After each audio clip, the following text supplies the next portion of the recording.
tudo bom? Tudo bem, e você? Também, tudo certo. Agora sim, tudo, tudo estável. Vamos lá. Gabi, obrigada, viu? Em primeiro lugar, por você aceitar vir aqui virtualmente, para a gente bater papo. Seja bem-vinda e seja bem-vindo também quem estiver por aí. Eu já vou deixar você se apresentar, claro, mas eu queria só introduzir aqui e falar por que que eu pensei em te convidar. Eu tenho feito aqui desse espaço um espaço de troca. A minha ideia é essa, na verdade, sabe? De compartilhar algumas ideias. E quando eu vejo algumas ideias que me interessam, eu tenho muita vontade de transmitir isso para as pessoas. Então, tem duas razões pelas quais eu quis te convidar. Uma é que eu sei que você estuda um assunto que não é de conhecimento de muita gente, e eu acho que é bem interessante a gente sair um pouco do nosso cercadinho, da nossa bolha, para saber um pouco do que acontece lá fora.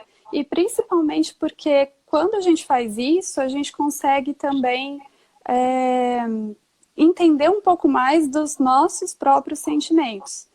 E aí, quando eu comecei a ouvir os seus vídeos, eu me identifiquei muito com a sua fala e com as provocações que você fez a partir do tema que você estuda, sabe? Das reflexões que isso gerou em você, que coincidentemente são reflexões minhas também, já há muito tempo. E então eu acho que pode ser bem bacana a gente dividir isso com outras pessoas. Então, te passo a palavra. Boa tarde, então, Mari, boa tarde, pessoal que vai assistir o vídeo depois, posteriormente também.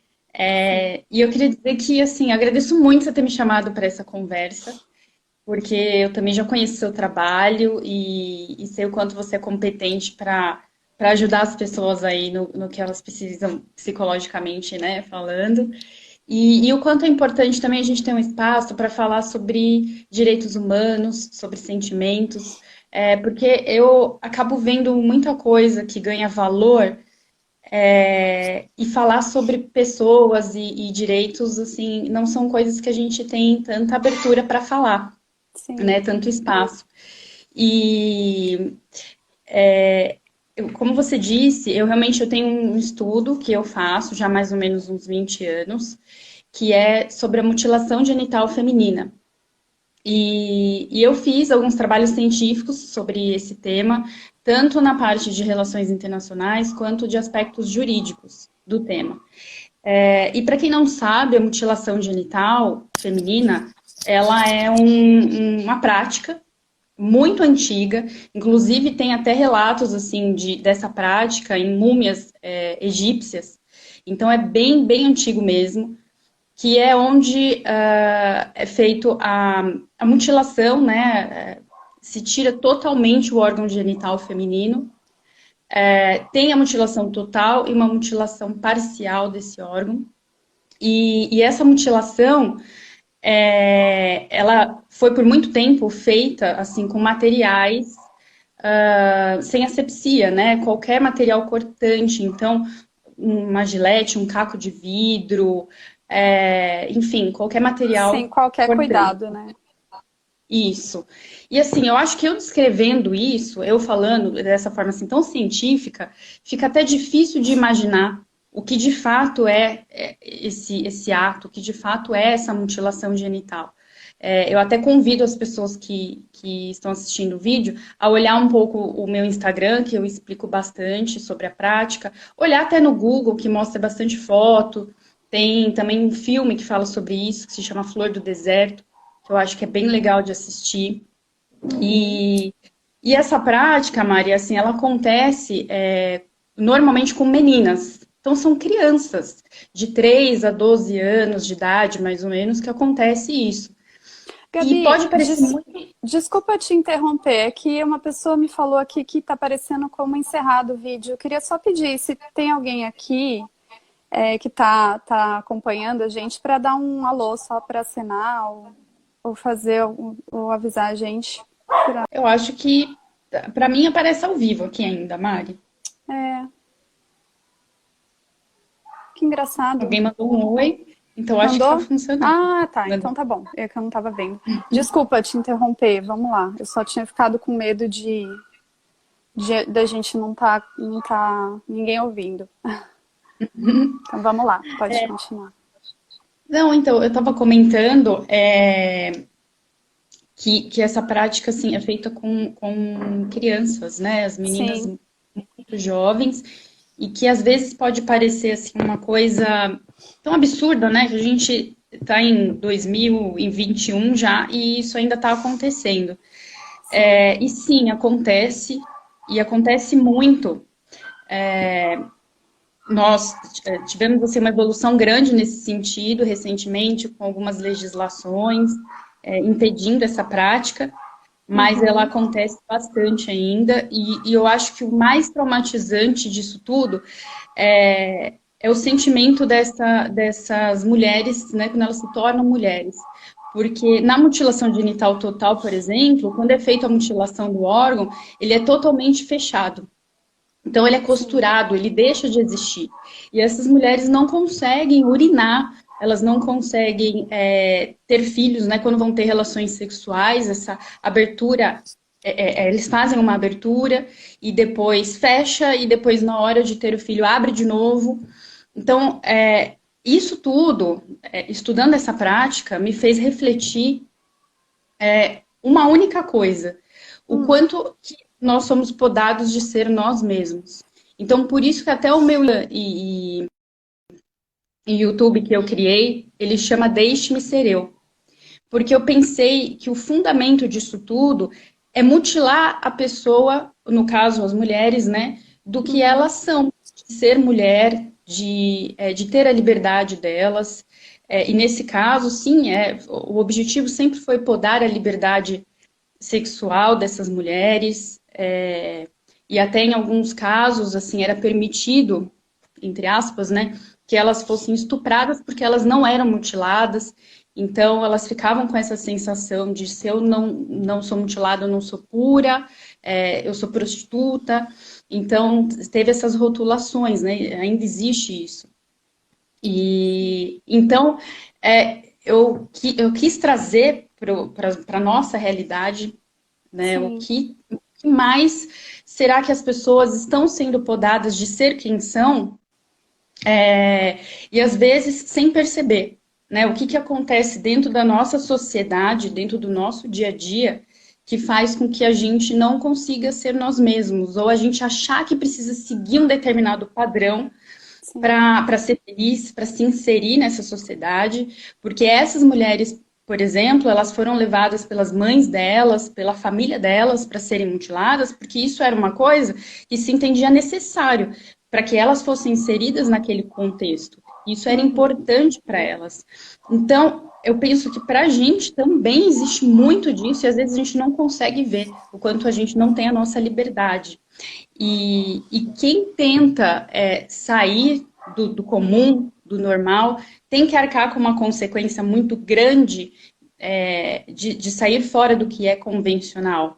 sim. Né? E aí, até queria ouvir você, como psicóloga, e a sua análise, como é lidar com isso.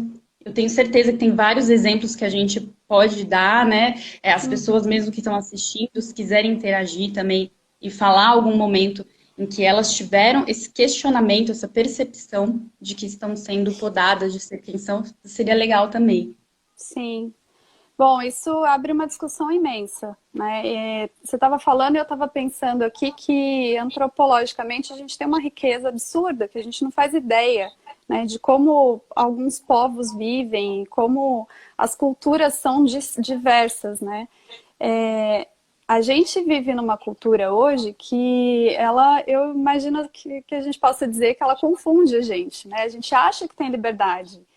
E, na realidade, quando a gente para pensar em coisas como essas, né, do que é culturalmente imposto e a gente se adapta a essas imposições, aí é que a gente percebe que realmente a gente tem, né, a gente segue alguns protocolos e muitas vezes causa um sofrimento absurdo, né? Eu acho que o que eu vejo é que a gente se sente em muitas situações inadequado, né? A gente acha que tá devendo alguma coisa para a sociedade, né? Porque a gente não cumpriu com todos aqueles protocolos. Então, começa com a ideia de que a gente precisa ter um modelo de família X, né? Você como mulher, eu como mulher, a gente tem que casar, tem que ter filho, né? Tem algumas regrinhas para obedecer. E a questão estética também acho que é muito forte. O Brasil, ele é campeão de cirurgias plásticas, né? Isso aí, com certeza, não veio do nada, né? Tem um pouco dessa, ou muito dessa imposição, dessas questões que a gente precisa obedecer para se sentir bem, para se sentir bonita e para se sentir, muitas vezes, até como fazendo um paralelo aí com as mulheres, né, que sofriam e sofrem ainda, né? A mutilação. Você precisa disso como se fosse um passaporte para você ser aceita, para você viver uma vida normal, né? Uhum. E eu venho me questionando muito e também levando isso para os meus atendimentos, né? Até que ponto a gente está realmente fazendo escolhas ou a gente acaba se sentindo assim obrigado a obedecer a alguma convenção. Sim, a gente até comentou, né, esses dias sobre a questão estética, né? De Sim, será que eu quero mesmo aquilo? Né? Será que eu me conheço o suficiente para saber que eu quero? Será que eu posso questionar isso? sim, A gente comentou sobre as cirurgias de silicone, né, que teve muito tempo sim, atrás, e por que toda essa vontade de mudar as coisas? Por que não se achar bonita sendo quem você é, né? exato. E realmente, assim, eu acho que é um ponto que a gente precisa pensar hoje, que é a Uhum. aceitação e o questionamento sempre de tudo que a gente faz. Eu acho que esse é um ponto crucial. Quando eu acho que foi em algum dos vídeos que você postou que eu vi você falando sobre isso, né? Sobre isso, a quebra de certa forma dessa, não sei como é que a gente pode chamar, né? Dessa prática, ela aconteceu por conta do questionamento das pessoas, não foi? Tudo Sim, começou assim. e para você ver que hoje, assim, a gente numa situação um país tão globalizado, um mundo, né, tão globalizado, com internet e informação, esse tipo de coisa ainda acontece. Sim. Então, assim, o combate à mutilação, ela veio mais forte através da educação mesmo, Uhum.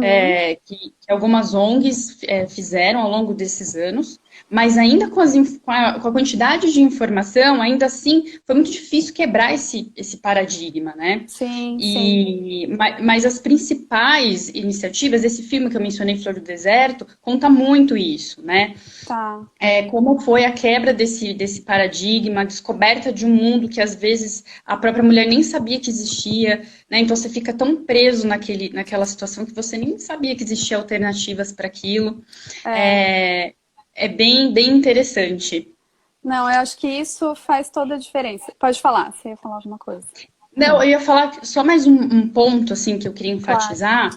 É que para também a gente não levar julgamentos muito fortes. Eu vejo muitas pessoas querendo fazer justiça praticando injustiça, né? Então, assim, tudo tem dois lados. É Uhum. claro que o ato da mutilação é um ato que eu sou contra, que eu estou lutando há muito tempo aí para fazer a divulgação e estudo, mas Uhum. que também a gente não pode demonizar as coisas, Sim.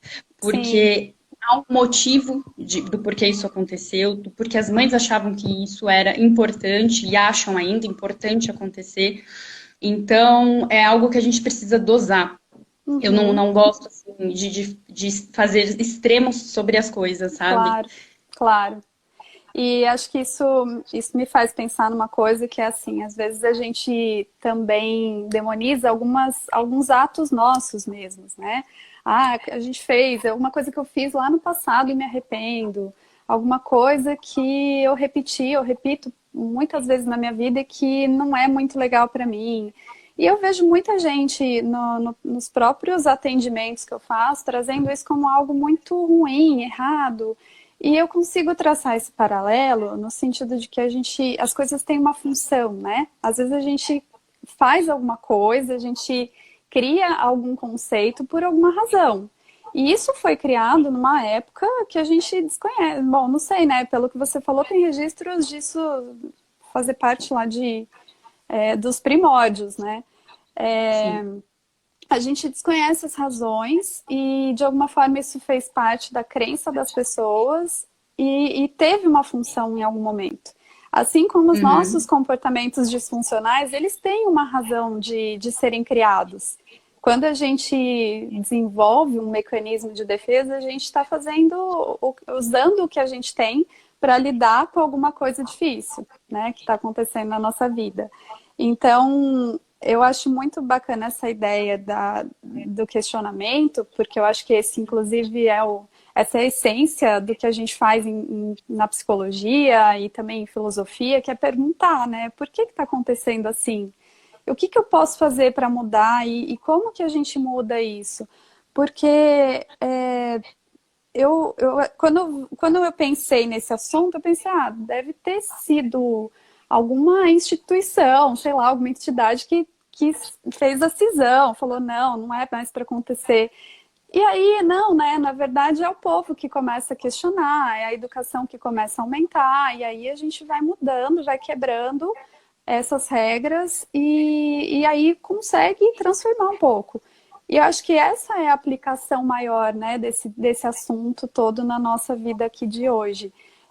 Será que a gente questiona o suficiente? Muitas vezes eu acho que não. A gente entra num piloto automático, a nossa vida hoje é muito turbulenta, tem muita demanda, pelo menos muita gente, né? A maioria das pessoas vive sempre envolta em muitas demandas. E eu sinto que falta tempo, falta espaço para a gente pensar na causa, né, e no porquê que a gente está fazendo o que a gente faz. E Uhum. onde que está realmente a nossa essência. Então, eu lembro que você escreveu um texto que eu gostei muito. Eu acho que foi bem no começo, né? Sim. Você está em algum dos seus vídeos, eu acho. Que você traz muito para a atualidade e eu acho que é bem isso, assim, a gente conseguir olhar para essa realidade lá de longe, né, que é uma coisa que é totalmente estranha para a gente, mas conseguir trazer para cá a essência disso, né, que é o perguntar e ter a vontade de fazer mudanças também, provocar mudanças na nossa vida, mesmo sabendo que isso é um tanto quanto difícil, né? A gente tem algumas barreiras para quebrar, Uhum. mas me parece, tanto pelos dados históricos quanto pelas minhas próprias experiências, que quando a gente faz essa quebra, a gente também vai sentindo um reforçamento, né? Vai tendo esse reforçamento ao longo do tempo. E você vê que vai valendo a pena, apesar de ser difícil e apesar de ser bem desafiador, né? Sim. É, esse texto até que você mencionou foi um texto que eu falei o quanto a gente cresce aprendendo vários princípios de ser bom, pensar no próximo, e aí quando você cresce, vira adulto, você percebe que de repente esses princípios não é a realidade, não é o dia a dia, e aí você nem sabe mais quem você é. Né? Sim, Mas assim, eu acho que o que a gente está fazendo hoje já foi muito importante, pode parecer pequeno, mas é um grande passo para uma mudança. sim, Só de passar informação para as pessoas, a informação que eu sim, tenho e eu quero passar, e fazer as pessoas refletirem, nunca deixar de pensar sobre os direitos humanos, nunca deixar de pensar sobre o outro, porque o caso da mutilação foi assim, sempre foi uma coisa dentro da própria casa, sempre com a família, e a hora que foi exposto é que começou a se pensar sobre isso, né? Então, uhum, tantos anos aí que isso já acontece, mas que nunca foi divulgado, que nunca foi falado, e aí não gera uma discussão, não gera um pensamento, não gera uma mudança. sim, Então, acho muito positivo o que a gente fez aqui hoje. sim. Bom, eu fiquei bem feliz com o seu convite. Não, eu acho que a gente precisa aproveitar o conhecimento das pessoas. Eu fiquei com muita vontade de aproveitar o seu conhecimento. Eu sei que você tem dedicado muito tempo. Inclusive, também tem um vídeo que você conta um pouco do porquê que isso surgiu na sua vida, né? Então, eu convido as pessoas a irem Isso. lá assistir e acompanharem um pouco, porque eu acho que você também traz algumas atualizações sobre o que está acontecendo, né? Assim, nesse cenário. E com certeza é um pequeno passo, mas é um passo que eu acho super importante. Eu acho que a partir do momento que a gente se abre para discutir, para pensar, a gente já está promovendo as mudanças que são necessárias. E essa é mais uma provocação, né? A gente falou das reflexões, de questionamento, e eu espero que essa oportunidade aqui para quem está assistindo e ainda vai assistir seja nesse sentido de buscar informação e de olhar para si, né? Olhar até para essa questão estética que é tão marcante para a gente. Se tem coisas das quais a gente precisa se desprender, né? E aí, eu estou falando da questão estética, mas também existem muitas outras comportamentais que com certeza também valem a revisão e espero que a gente tenha podido provocar um pouco disso, desse olhar, Uhum. dessa busca, né? E se a gente precisa ir lá longe para voltar, né, e olhar para dentro, que a gente possa fazer isso e mais vezes, né, se for possível. E até assim, uma coisa que você falou para mim e que agora eu acabo falando para todo mundo. Uma vez você me disse, às vezes pode ser dolorido, mas Aham. com certeza é libertador. É, Então é essa sensação que eu tenho. Pode ser dolorido, ser quem você é, assim, assumir alguma coisa que as pessoas recriminam que você seja, uhum. mas vai ser libertador, com certeza. Vai, e vale muito a pena. Vale. Legal. Gabi, então eu vou deixar depois o nome do filme anotado na legenda. A sua página é Deixe-me Ser Eu, né? Quem quiser e puder dar uma conferida lá no YouTube também, tem os vídeos que você explica um pouco mais. Uhum. Eu acho que também é legal a gente deixar essa discussão aberta. Se alguém quiser colocar aí algum comentário ou tiver alguma dúvida, se interessar pelo tema, né? Acho que é legal, assim, você é uma fonte de conhecimento aí nessa área. Então, convido também todo mundo a ficar à vontade para nos procurar, se quiser continuar essa conversa, Tá né? bom. Certo? Combinado. Brigadão, viu, Gabi? Quem sabe a Obrigada. gente volta e continua falando sobre isso outras vezes. Sim, a gente marca outros. Legal. Um beijo, então. Obrigada a quem Beijo. ficou até aqui e também quem for assistir a gente depois. Até Tchau, mais. tchau. Tchau, tchau.